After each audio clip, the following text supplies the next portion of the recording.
Hi, I'm Marty Nemko. This is another of my short stories. This one is called A Rose's Life. It's a mostly true story. It wasn't love at first sight.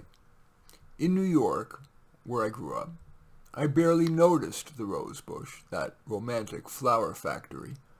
But when I came to California to go to grad school, and I was filled with fear, I'm not smart enough for Berkeley, let alone a PhD program, one way I tried to stay calm was to grow houseplants in my apartment.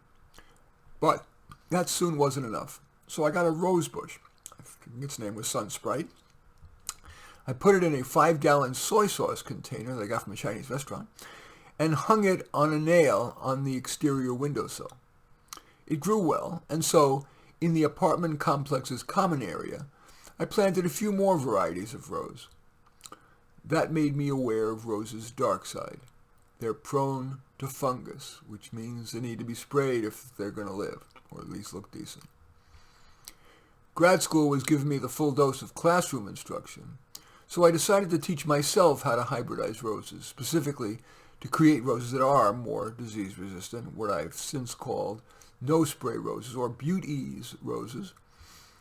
My secondary criterion is that the roses be compact.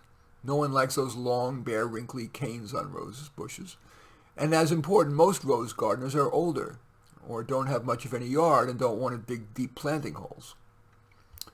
That all was long before the internet, so I spent a few hours at the Stribing Arboretum Library in San Francisco and took notes on key articles and sections of books on the subject.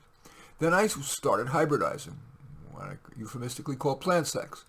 When I had a question, I called and later visited leading rose hybridizers, Harvey Davidson, Ralph Moore, and Harm Seville, who graciously answered my questions. As with all plants, when you put the pollen, that's the male sperm in a plant, of one variety on the stigma, that's the female part of a plant's vagina, if you will, the sperm and egg merge in the ovary and drop down into what's called a hip, and they make seeds, babies, each different, just like when human parents make babies. And the seeds ripen in that female part of the plant's hip, like a uterus, and after a few months, the seeds are ripe. The seeds then go in the refrigerator for 2 months to simulate winter, because I'm here in California, and then, like all seeds, they have to be planted and watered in order for them to grow. Alas, there are a million reasons why a rose seedling might be junk. Weak growth, it's disease-prone, it's got a gawky habit, the leaves are sparse, and of course, if it doesn't produce a flower that's beautiful, or too few of them, it goes adios. So by June, I've thrown out 95% of the year's seedlings, and by November, I end up keeping just 1 or 2 for further trial next year.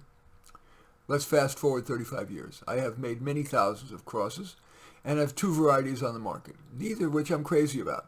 But in the past few years, I have come up with 3 that I like, the sum total of all my years of working on this.